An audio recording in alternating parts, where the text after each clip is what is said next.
The coffee grinder screamed as it crushed the beans, the sound sharp and violent, cutting through the quiet morning like a warning. Anya flinched before she could stop herself. She hated that reaction. Hated how her body betrayed her before her mind could catch up. She tightened her grip on the ceramic mug, forcing her fingers to still. Her hands were steady now. They had to be. "Cappuccino for table 7, she called out, her voice light, practiced, almost cheerful. A woman in an expensive coat didn't even look up when she took the cup. Her phone was already pressed to her ear, her conversation about overseas investments far more important than the girl serving her coffee. Anya watched her walk away, heels clicking softly against the marble floor. Only then did she allow herself to breathe. This place was nothing like the life she had left behind. The cafe sat on a quiet street lined with glass front buildings and luxury cars parked at perfect angles. Everything here smelled like money, freshly ground coffee, polished wood, imported perfumes. The kind of place where people complained about delayed flights, not broken bones or locked doors. It was perfect. No one came here looking for someone like her. Anya adjusted the strap of her apron and glanced toward the front windows. Morning light poured in, reflecting off sleek black sedans and silver SUVs rolling past outside. Every time a dark vehicle slowed near the curb, a cold knot tightened in her stomach. She told herself she was imagining it. He wouldn't look for her here. She had been careful, too careful. New city, new phone, new name on her resume. Cash payments only. No social media. No calls to friends who might slip and say where she was. She had erased herself. Just 3 weeks ago, she had been someone else entirely. She used to wear bright colors. She used to smile easily. She used to believe apologies meant something. Now, her hair was pulled back into a tight bun, practical and forgettable. Her clothes were neutral. Her voice soft. She had learned that invisibility was a kind of armor. The bell above the cafe door chimed. Anya's shoulders stiffened instinctively. She kept her head down, wiping the counter slowly, pretending to focus on a water ring that didn't exist. The cafe usually filled with the same predictable crowd. Lawyers, consultants, people who ordered without looking at the menu. But the footsteps this time were different. Heavy, measured, confident. They didn't rush. They didn't hesitate. Conversation around the room softened, as if someone had turned down the volume without asking permission. Anya felt it before she saw him. The subtle shift in the air, the unspoken awareness. She looked up. The man standing near the entrance didn't belong to the morning crowd. He was tall, dressed in a dark tailored coat that looked expensive without trying to be. His presence filled the doorway, broad shoulders blocking the light behind him. His expression was calm, unreadable, but his eyes were sharp, observant, dangerous in a quiet way. He didn't scan the menu. He didn't wait in line. Instead, he walked straight toward the counter. Toward her. Anya's pulse slammed against her ribs. Her first instinct was to step back. To run. Her body remembered fear even when her mind screamed that this was irrational. Don't panic. Don't draw attention. The man stopped directly in front of her. Up close, he was even more intimidating. Clean-cut. Impossibly composed. His gaze moved over her face slowly, not with hunger, not with interest, but like he was memorizing details. Cataloging her. "You're new," he said. His voice was low, smooth, controlled. Not loud. Not aggressive. Somehow, that made it worse. "Yes," Anya replied, then immediately hated the slight tremor in her voice. "I started recently." He watched her hands as she reached for a cloth. Watched the way her fingers tightened around it. "You're nervous," he observed. It wasn't a question. "I'm fine," she said quickly. "Just busy." A faint pause followed. The kind that stretched just long enough to feel deliberate. "People who are fine," he said calmly, "don't brace themselves like they're about to be struck." Her breath caught. Anya forced a small smile, the polite one she had practiced in mirrors. "Would you like to order something, sir?" For a moment, he didn't answer. Then, without breaking eye contact, he leaned slightly forward, resting one hand on the counter. The metal of his watch caught the light. Simple, elegant, unmistakably expensive. "I will," he said. But not yet. Her skin prickled. Around them, no one spoke. The manager hovered at a distance, visibly tense, pretending to rearrange cups that were already perfectly aligned. The man straightened and took a step back, creating space as suddenly as he had invaded it. You should stop shaking, he added, his tone almost considerate. It draws attention. With that, he turned and walked toward the private staircase at the back of the cafe, an area clearly marked staff only. Anya stared after him, heart pounding. Who was he? And why did it feel like hiding had just become impossible? Anya stood frozen behind the counter long after the man disappeared through the private staircase. The bell above the door chimed again as another customer walked in, but the sound barely registered. Her heartbeat hadn't slowed. She leaned both palms against the counter, grounding herself in the cool stone surface. Get it together, she told herself. He's just a customer. A strange one. Yes, but strangers came and went every day. Still, her eyes kept drifting toward the back of the cafe. No one else ever used that staircase. The manager, a thin man with nervous energy and a permanently creased forehead, hurried over. What did you say to him? He whispered harshly, glancing toward the stairs as if they might explode.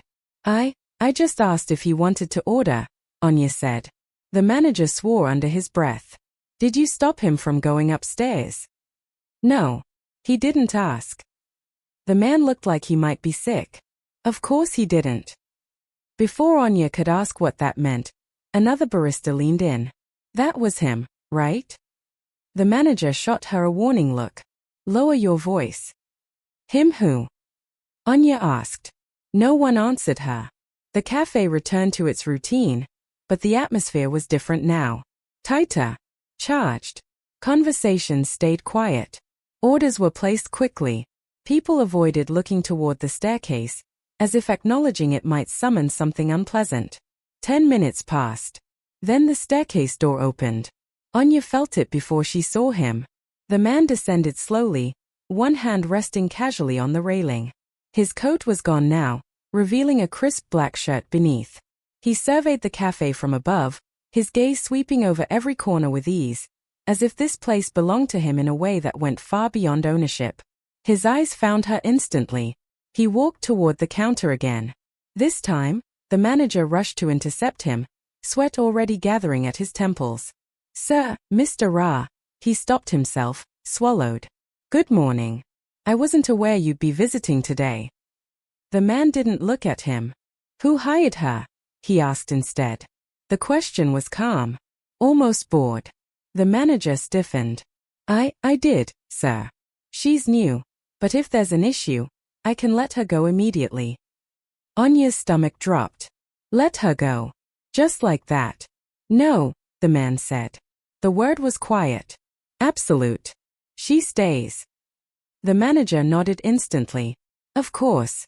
Of course she does. The man finally turned his attention back to Anya. Understanding hit her like cold water. This wasn't a customer. This wasn't even management. This was the top. You didn't know who I was, he said, more statement than accusation. I didn't, Anya admitted. A faint smile touched his lips. Not kind. Not cruel. Curious. That's good, he said. Fear based on rumors is messy. Real fear is cleaner. Her throat tightened. My name is Arjun Rao, he continued. And I own this cafe, along with the building it sits in, and most of the properties on this street. The world tilted slightly. Anya struggled to find her voice. I'm sorry. I didn't mean to. I know, he interrupted. You weren't being disrespectful. You were being honest. He leaned one elbow on the counter, lowering his voice so only she could hear. But honesty is dangerous when you don't know whose territory you're standing on. Her pulse roared in her ears. Bring me a black coffee, Arjun said. Strong. No sugar. She nodded quickly and turned toward the machine, grateful for something familiar to focus on. Her hands shook as she worked, though she forced them to steady. Spill nothing. Make it perfect. When she handed him the cup, he didn't take it immediately. He studied her again. You're overqualified, he said. Anya blinked. Excuse me. You watch the room, he continued. You anticipate orders. You keep your body angled toward exits. You don't do that unless you've learned to. Her chest tightened. I just need the job, she said carefully. Arjun took the cup from her hand at last. Sit. I can't, she said. I'm working. I told your manager you're on break. She hesitated, then obeyed, sitting stiffly on the stool opposite him. You changed your name, Arjun said, taking a slow sip. You use cash. You rent month to month. You erased your online presence. Anya's breath stopped. I had my people look into you while you made my coffee, he added calmly. It took less than 5 minutes. She waited for the rest. There's nothing, he continued. No history. No past. You appeared out of nowhere. Silence stretched between them. In my experience, Arjun said softly, people who don't exist are either hiding or being hunted. Anya swallowed hard. I'm not a criminal, she whispered. I didn't say you were. His gaze sharpened. So which is it? She looked at the counter. At her hands. At the reflection of herself in the polished surface, smaller than she remembered being. I just want to work, she said. I don't want trouble. Arjun leaned back, studying her like a puzzle. Trouble, he said, has a habit of finding people who don't want it. He stood, setting the empty cup down. For now, he added, you're under my protection while you're here. Her eyes snapped up. Why? He paused. Because, he said quietly, I don't like it when fear disrupts my business. Then he turned and walked away, leaving Anya staring after him. Heart racing, mind spiraling. Protection. From what? Or from whom? Anya didn't remember finishing her shift that afternoon. She remembered the weight of Arjun Arya's words, though under my protection. The phrase echoed in her head long after he disappeared back into the private offices upstairs. Protection wasn't something she trusted anymore. It always came with conditions. By early evening, the cafe thinned out. The soft hum of conversations faded, replaced by the rhythmic clink of cups and the distant hiss of the espresso machine. Outside, the city slipped into dusk, streetlights flickering on one by one. Anya was wiping down the counter when Rick, the manager, approached her again, his tone forced casual.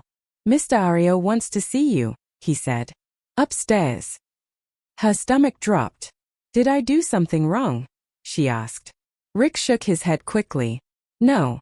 I mean, if he wanted you gone, you'd already be gone. Just do what he says.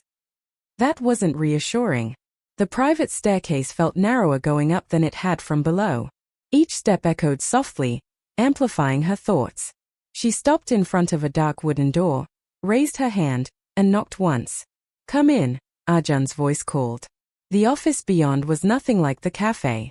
The space was sleek, controlled, and quiet. Floor-to-ceiling windows overlooked the city, lights beginning to sparkle below like a sea of stars. Shelves lined one wall, filled with books that looked expensive and untouched. A large desk dominated the room, uncluttered except for a closed laptop and a thin folder placed precisely at the center. Arjun stood near the window, his back to her. Close the door, he said. She did. He turned, gesturing to the chair across from his desk. Sit. Anya perched on the edge, hands clasped tightly in her lap. You're wondering why I called you up here, Arjun said. She nodded. You're wondering whether taking this job was a mistake. Her jaw tightened. And you're deciding whether running again would be smarter. Her eyes flicked up to his. I'm not planning to run, she said quietly. Arjun studied her for a long moment. Then he picked up the folder and slid it across the desk toward her. Open it. Her fingers hesitated before she did. The folder was empty. No documents. No photos. Nothing. She looked up, confused. That, Arjun said, is your past. Anya's breath caught. There's no record of you, he continued. No employment history that matches your skills. No financial trail. No social presence. You didn't just disappear. You erased yourself. She closed the folder slowly. I needed to. People don't do that unless they are desperate, he said. Or terrified. Silence pressed down on her chest. I don't care who you were before, Arjun went on. But I do care about who might come looking for you. Because if they do, they bring risk. And I don't allow uncontrolled variables in my spaces. Anya lifted her chin. I won't bring trouble here. You already did, he replied calmly. Her heart sank. Not by your actions, he clarified. By your fear. She swallowed. If I tell you the truth, will you fire me? Arjun leaned back in his chair, fingers steepled. If you lie to me again, yes. That was the closest thing to mercy she'd heard in years. She drew a shaky breath. His name is Karen. The name felt heavy in her mouth. He was someone I trusted, she continued. At first. Arjun didn't interrupt. He controlled everything, she said, her voice steadier now that she'd started. Where I worked. Who I talked to. What I wore. When I smiled. When I stopped. Her hands tightened together. When I tried to leave, he told me I belonged to him. That no one else would hire me. That no one would help me. Arjun's expression darkened almost imperceptibly. He has money, Anya added. Connections. He knows how to make people disappear quietly. Arjun nodded once. Does he know you're here? I don't think so, she said. I was careful. Careful enough to shake when a stranger walks in wearing a suit, he asked softly. The question stung because it was true. If he shows up, Arjun said, standing, he won't do it subtly. Anya's pulse spiked. What does that mean? It means, he replied, stepping closer, that hiding won't work forever. She looked up at him, fear flickering across her face. So what do I do? Arjun considered her carefully. You stay, he said. You work. You don't run. And if he finds me, she whispered. Arjun's gaze hardened. Then he answers to me. The certainty in his voice sent a shiver down her spine. Why are you doing this? Anya asked. You don't know me. He paused, as if weighing the truth. Because, he said finally, I don't tolerate men who mistake control for strength. He reached into his jacket pocket and placed a slim black phone on the desk. Take this, he said. It's secure. It only connects to me. Her eyes widened. I can't. You will, he interrupted. If you feel threatened, if something feels wrong, you call. You don't panic. You don't hide. She stared at the phone, then at him. This doesn't make me safe, she said quietly. No, Arjun agreed. But it gives you a chance. Anya picked up the phone, its weight cold and solid in her hand. As she stood to leave, Arjun added, one more thing. She turned. You're not invisible anymore, he said. And that's dangerous. She nodded slowly, and for the first time since she'd run, she wondered if hiding had ever truly been an option. The next 3 days passed in a strange, fragile calm. For Anya, time began to blur into routines. Early mornings, the smell of fresh beans, the steady rhythm of work. On the surface, everything looked normal. Too normal. But underneath it all, something had shifted. Arjun Aryo was always there. Not hovering. Not interfering. Just present.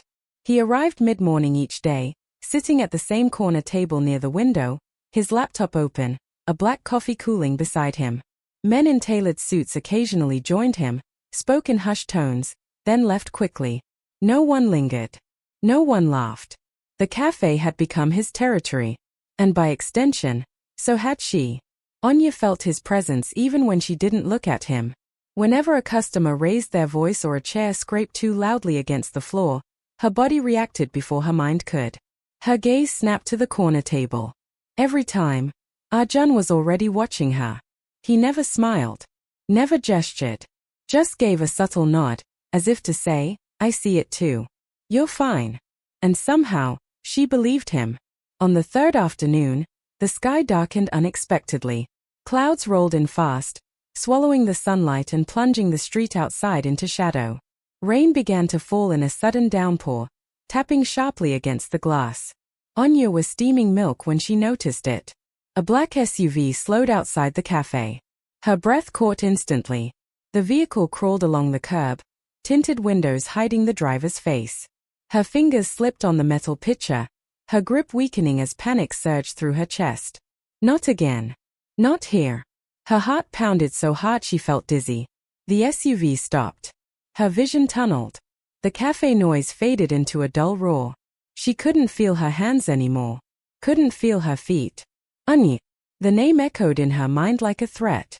She turned slightly, trying to duck behind the espresso machine, but her knees wouldn't move. The mug in her hand slipped. It shattered against the floor. The sound was sharp and explosive. Hot liquid splashed against her ankle, but she didn't feel the burn. She barely registered the gasps around her. Anya! Rick snapped. What is wrong with you? She couldn't answer. Her eyes were locked on the SUV as the driver's side window began to roll down. This was it. She was going to be dragged out in front of everyone. Again. Suddenly, her view was blocked. A dark figure stepped directly between her and the window. Arjun. He had crossed the cafe in seconds, moving with a speed that felt unreal. His back was to the glass now, his broad shoulders shielding her completely from the street. Look at me, he said quietly. His voice cut through the panic like a blade. Anya's eyes lifted, shaking. Breathe, Arjun instructed. Slowly. It's him, she whispered, barely able to speak. He found me. Arjun didn't turn around, didn't even glance back. Focus, he said. What color is my tie? Her mind scrambled. Blue, she stammered. What shade? Navy, she whispered. With silver threading. Good, he said. Keep looking at it. Behind him, the SUV window finished lowering. But instead of a man leaning out, a woman appeared, blonde, annoyed, checking her makeup in the side mirror. The vehicle pulled away seconds later, disappearing down the street. Arjun exhaled slowly. It wasn't him, he said. The words hit Anya all at once. Her knees buckled. She grabbed the counter, shaking violently now, not from fear, but from the crash afterward. Rick rushed over with a dustpan, muttering angrily about broken cups and inventory costs. Arjun lifted one hand. Clean it up, he said flatly. And don't speak to her. Rick fell silent instantly. Arjun turned back to Anya. Go to the back. Wash your face. I can't leave the floor, she whispered. It's busy. The cafe can survive, he replied. You need a moment. He didn't touch her this time, but the closeness of him, his presence, felt like a shield. Anya nodded and fled toward the back room, her hands trembling uncontrollably. Behind her, Arjun faced the cafe. The whispers died instantly under his gaze. Enjoy your coffee, he said. It wasn't a suggestion.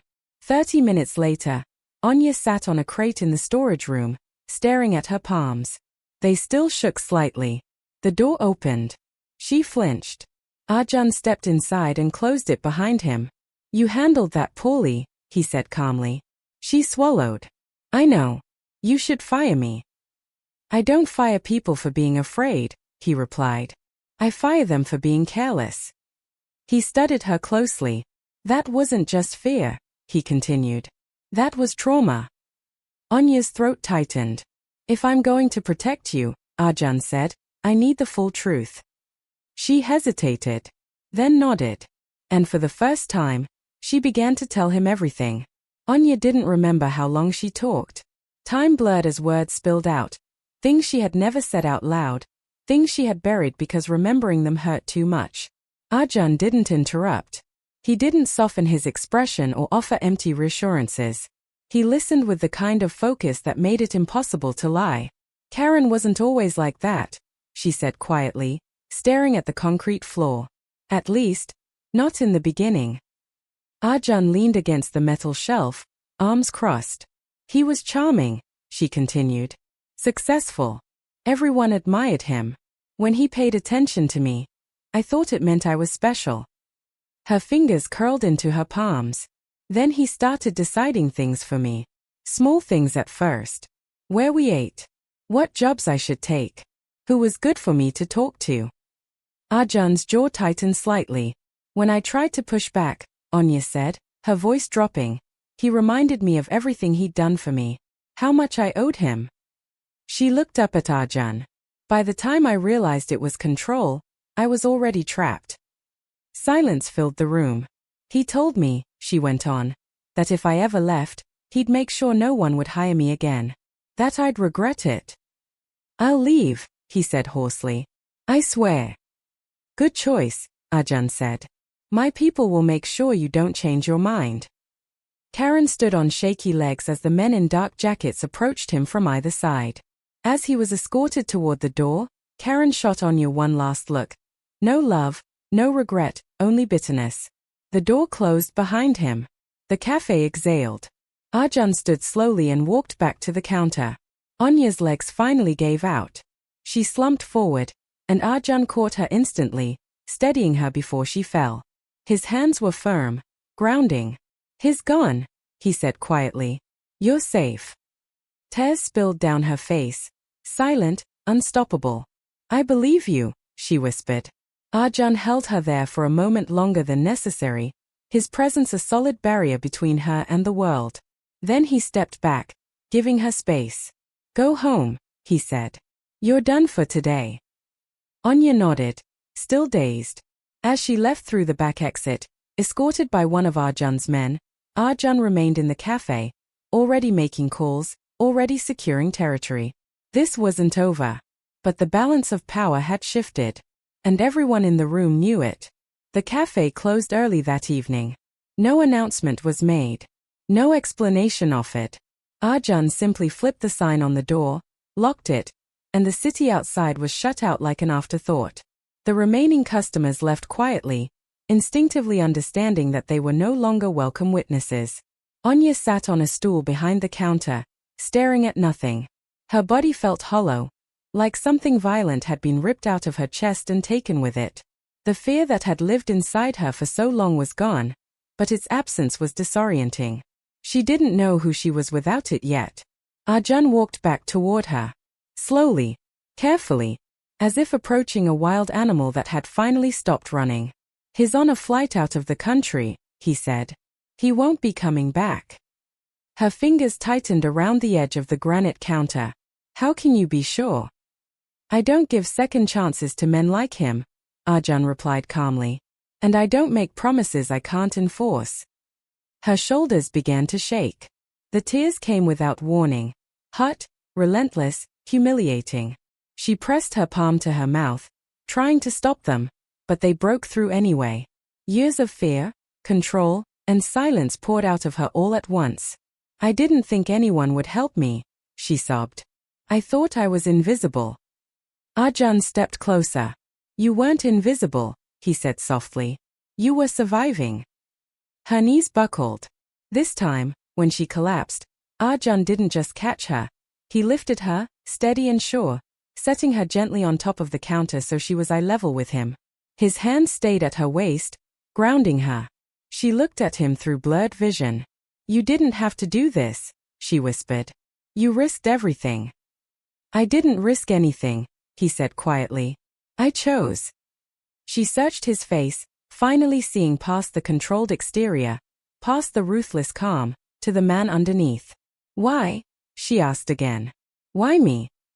Arjun exhaled slowly. I've spent my life building walls, he said. Power. Control. Distance. They keep chaos out. He lifted one hand, brushing a tear from her cheek with his thumb. His touch was rough but gentle, practiced in violence yet careful with her. Then you walked in here, he continued. Terrified. Shaking. Still standing. His gaze locked onto hers. I recognized that. Her breath caught. I don't tolerate bullies, Arjun said. Especially ones who think ownership and love are the same thing. Anya swallowed. You're dangerous. Yes, he admitted. But never to you. The words settled into her chest like something solid. Something safe. I'm not scared of you, she said quietly. A corner of his mouth lifted. Not quite a smile, but close. You should be. She shook her head. I'm not. For a moment, neither of them moved. The air between them tightened, charged with something electric and unspoken. Then Arjun stepped back, creating space. "You can't go back to being a barista," he said. Her heart sank. "You're firing me." "No," he corrected. "I'm promoting you." She blinked. "To what?" "I run multiple cafes," he said. "And several foundations. One of them funds shelters and legal aid for women who need to disappear." Her breath hitched. "I want you to run it." Anya stared at him. "I don't know how." "You know exactly how," Arjun replied. "You survived. You planned. You adapted. Those are skills." Tears welled again, different this time. "You're offering me a life," she whispered. "I'm offering you choice," he said. "The rest is yours." She nodded slowly. 2 weeks later, everything looked different.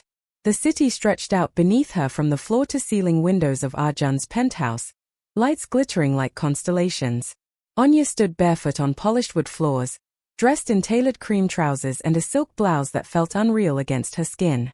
Her hair was loose now, free, curling around her shoulders. No apron. No hiding. Arjun stepped up behind her, wrapping his arms around her waist. His chin rested lightly against her shoulder. "Any regrets?" he asked. She leaned back into him. "Only that I waited so long to stop running." He smiled, this time, fully. "You're not running anymore," he said. "You're standing beside me." She turned to face him, placing her hand over his heart. It beat steady. Strong. "I didn't expect to be found," she said softly. "I wasn't looking," Arjun replied. "But once I saw you, I wasn't letting go." The city glowed behind them, vast, powerful, and finally hers. Morning light spilled across the city in soft gold ribbons, creeping over glass towers and quiet streets below. San Francisco looked different from this height, less chaotic, more controlled. Almost peaceful. Anya woke slowly, the unfamiliar weight of silence pressing gently against her senses. No shouting. No locked doors. No fear coiled tight in her chest. She lay still for a moment, listening to the steady rhythm beside her. Arjun was awake, propped against the headboard, scrolling through messages on his phone with the same calm focus he brought to everything. "Good morning," he said, without looking away. She smiled. "You're always working." He glanced down at her then, his gaze softening. "Not always." She sat up, pulling the sheet around herself. The room was minimalist and elegant. Clean lines, neutral colors, nothing excessive. A place designed for clarity, not chaos. "Any news?" she asked. Arjun set the phone aside. Karen was detained during a layover. Unrelated charges surfaced. He won't be leaving custody anytime soon. Anya closed her eyes, a shaky breath leaving her lungs. "It's really over," she whispered. "Yes," Arjun said firmly. "It's over." She believed him. Later that afternoon, they stood in a quiet office overlooking the bay. Papers were spread neatly across the desk. Contracts. Plans. Futures. Anya skimmed the final page, her name printed clearly at the bottom. "You don't have to do this," she said, looking up. "I don't want to feel like I owe you." Arjun shook his head. "You don't owe me anything. This isn't charity." He met her gaze. "It's partnership." She signed. The pen felt heavier than it should have, but when she set it down, something inside her settled into place. For the first time, her name meant possibility instead of fear. Over the next few weeks, life reshaped itself around her. She learned the rhythm of meetings and strategy sessions. She visited shelters funded quietly, efficiently, without spectacle. She spoke to women who reminded her of herself, women who needed exits, not promises. And every night, Arjun was there. Sometimes silent. Sometimes watchful. Never controlling. Always present. One evening, as the sun dipped low and painted the city in amber, Anya stood by the balcony railing, lost in thought. "You're quiet," Arjun said, joining her. "I was thinking," she replied, "about who I was when I walked into that cafe. And who you are now." She turned to him. Someone who isn't afraid to be seen. His gaze lingered on her face. You always had that strength. I just needed someone to stop the world long enough for me to realize it, she said. Arjun reached out, brushing a loose curl behind her ear. I don't stop worlds, he said. I claim them. She smiled. Is that what this is? Yes, he answered simply. They stood there together, the city humming below them, vast, alive, full of danger and opportunity. Anya didn't feel small anymore. She felt ready. For love that wasn't possession. For power that didn't require fear. For a future she chose. She rested her head against Arjun's shoulder, watching the lights flicker on across the skyline. I took that job to hide, she said softly. And I walked in for coffee, Arjun replied. She laughed quietly. Neither of them had expected this. But some stories weren't meant to be planned. They were meant to be claimed.